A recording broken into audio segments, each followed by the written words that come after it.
Up on an interesting interview which was on OTBAM this morning.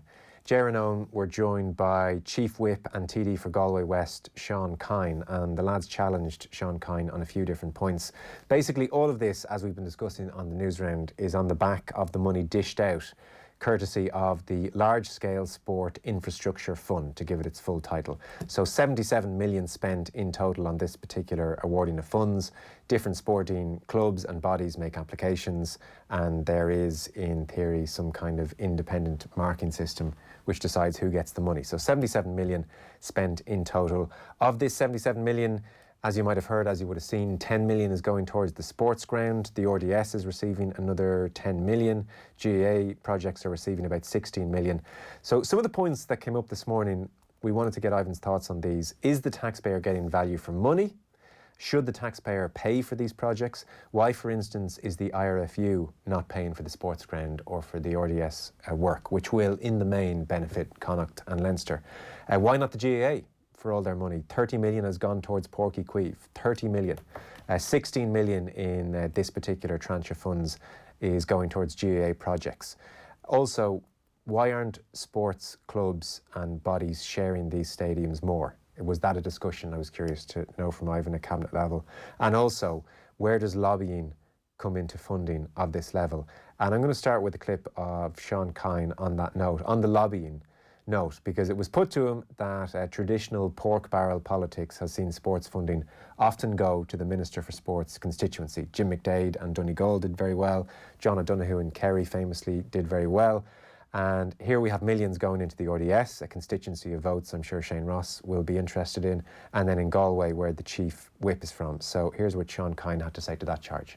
Well, I don't know what projects were funded, to be honest, in Shane Ross's constituency, but I know what's been funded in my own area, and I can justify those based on the rankings that were achieved. I mean, you can look for that information. I've no doubt people will be in terms of the rankings for all these projects. And there was a cut-off point, and yes, there are disappointed people that didn't get funding, but they had projects that scored lower than, for example, Connacht Rugby.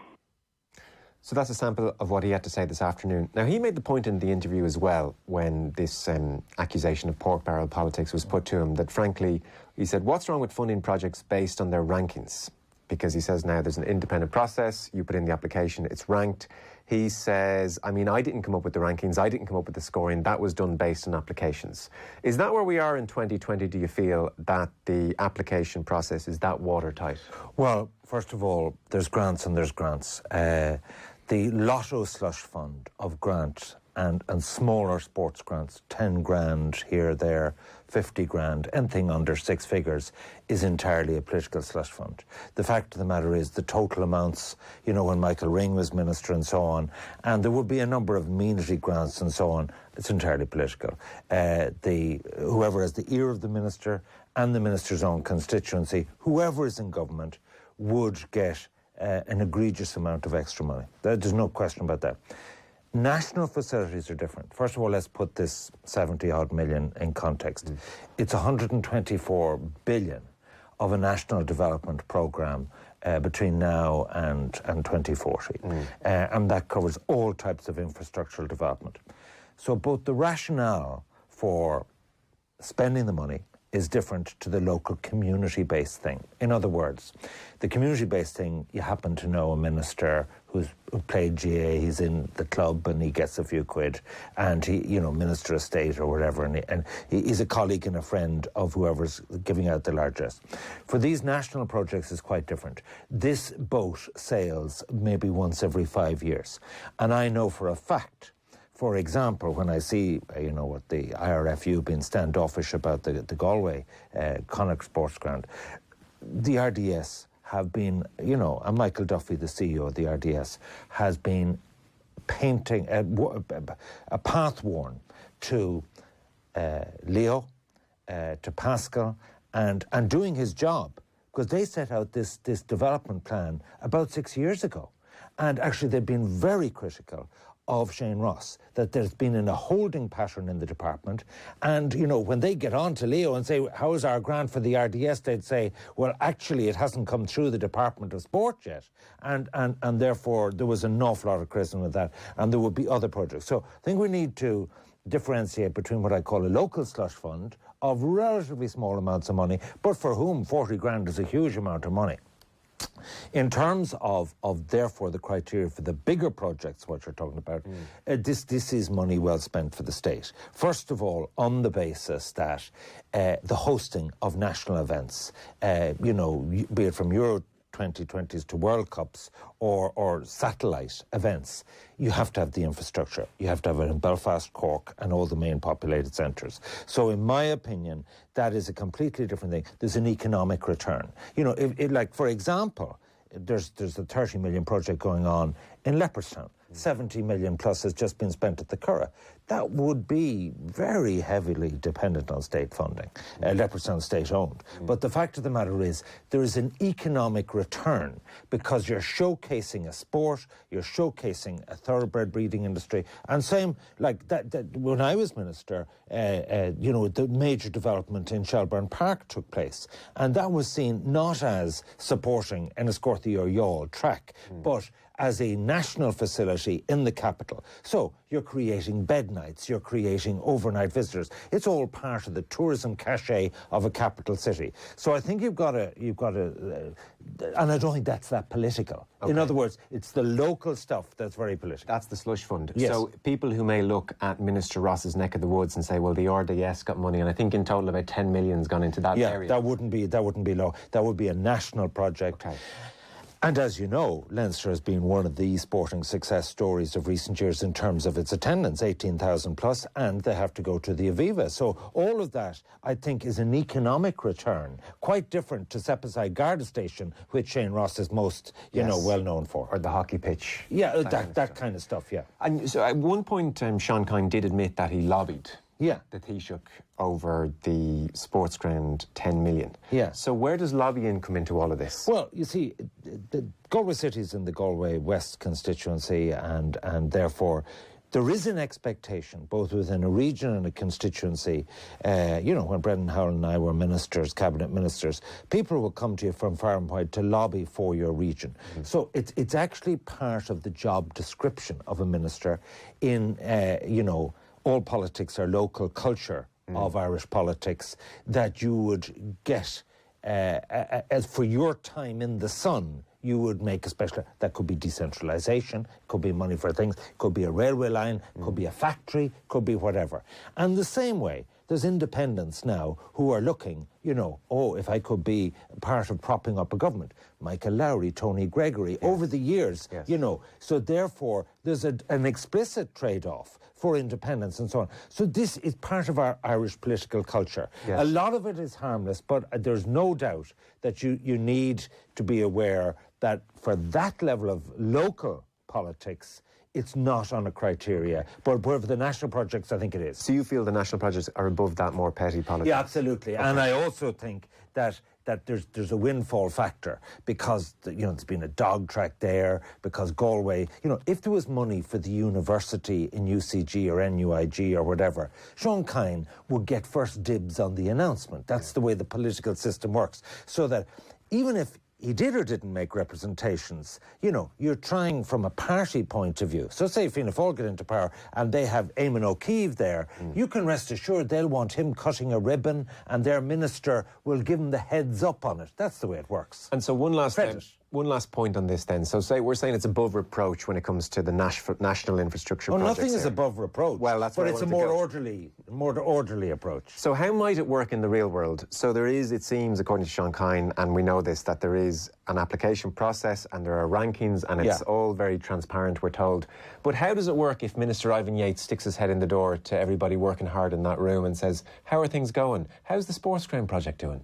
Oh, that's absolutely, like I had things but that will apply still to national scale projects as well. No, just to give you a case in point, I mean, like when I was Minister for Agriculture, there was money for the bicentenary of 1798. And not only did I stick my head around the door, I demanded that officials from the Department of Tourism, from Bord Fáilte, came and explained why Enniscorthy wasn't getting the most amount of money.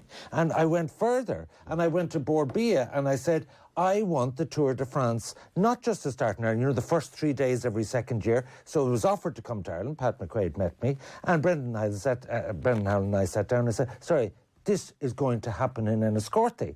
And then they rang me up, and I got the money for them, Board B, 100 grand or 200 grand or something like that. And they rang me up and said, geez, we did the measurements and we got to go to Carrick-on-Shore and this kind of story. We can't do Enniscorthy.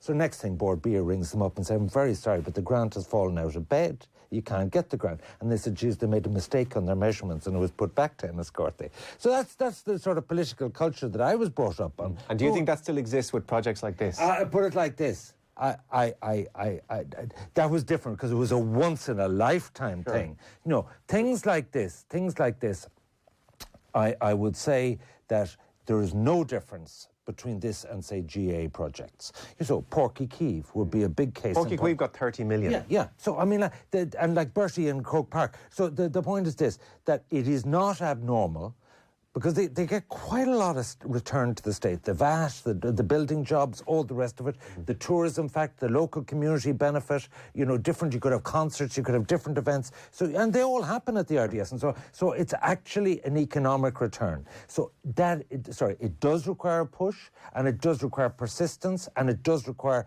like, if there's no money, if you have an economic crash, that takes from it. But these are done in 5-10-year tranches, and, you know, at each step of the way, people might claim more credit than they actually had in delivering it. But there is no doubt the most nefarious and the most political is on the smaller club level. One last point I just wanted to get your take on was value for money here, because that was an aspect of the conversation this morning. Is this taxpayer value for money? I think so. Look at all the things we need to spend. So, for instance, you know, the 4 GAA projects in this 77 million spend, we had Porktalchin and Meath getting 6.2 million.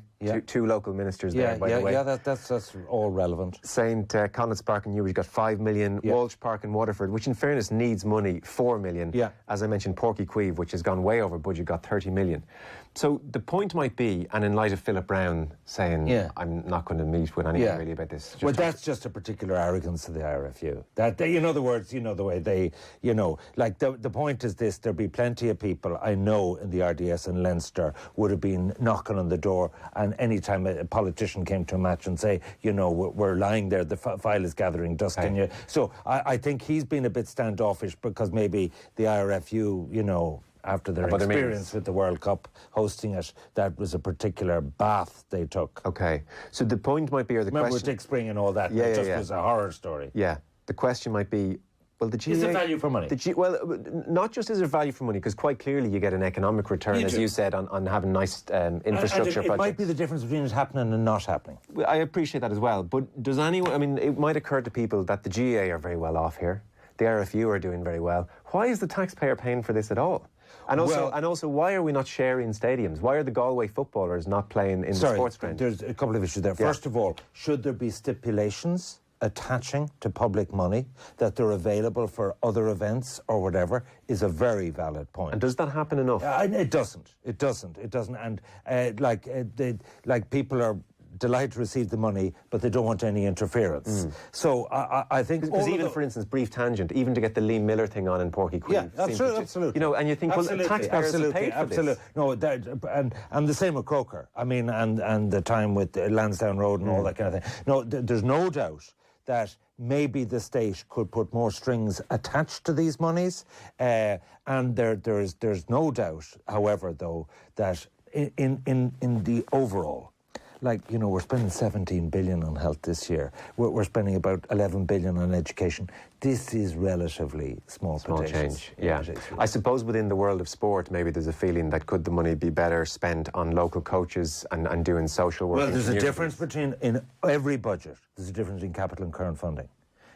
Capital funding is it's once off. Yeah, and I don't if you pay for a coach, you have to pay for them next year. Yes. So therefore, it's much easier to get funding for once-off capital projects. Okay. Be that for a hospital, you know, or anything, a road, yeah. anything than recurring subvention. And I know you have to run here because you've got your own programme to look after as well. Is current funding versus capital funding when it comes to sport? Have you any sense of which dwarfs the other? I presume current. Well, I'll put it like this: all those would be transparently put out in the accounts. But the situation is because of this tsunami of the National Development Plan, which is all time to do with the election. This money has actually been stored up, and it's been... So this boat will not sail again for another decade. OK. And you don't feel the GAA and the IRFU should be told, hang on, lads, you're doing just fine. You sort out your own stadiums. Well, put it like this. I think they have to put up matching money. They have to show it'll give a return. They have to show there might be public stipulations. But at the end of the day, the real nefarious stuff is on the slush fund. That's still where there's an issue. Yeah, that's absolutely. OK. Ivan Yates, thanks so much.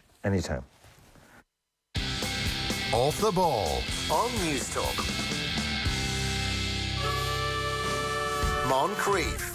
Do you remember Galty cheesy sausages? Oh, God, That no. sounds disgusting. A cheesy sausage? Big Sounds like something you issues. need to get checked out. I've got...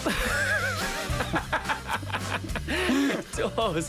And I imagine when you bite into it, it would squirt all over all over the You'd place. have, like sausage cheese all over your face. Nobody wants that. Moncrief. With the all-new Dacia Duster. Weekdays from 2 p.m. on Newstalk. Some people strictly follow the steps. And 1, 2, Others 3, follow 1, their own 2, beat, 3. like Uncle Fintan at Saoirse's wedding. I'm 87 and still a mover. If you've a step of your own in mind, like a new car or kitchen, Avantcard offers Ireland's lowest rate on loans over 20k if you've a great credit profile. Apply today at avantcard.ie. Lending criteria, T's and C's apply. New applications only. Info correct 9th of December 2019. Source ccpc.ie. Avantcard DAC trading as Avantcard is regulated by the Central Bank of Ireland. Avantcard. You do you, we do loans. Kids, it's back on. And the award goes to... Oh no, is it buffering? No, Mum. They're just building suspense. Is the Wi-Fi down? Stop using the internet. Mum, it's fine. Charlie, will you get off that video call? Carrie, get that silly filter off your face. Oh, it's fine. Good on them. With Vodafone's Gigabox modem, everything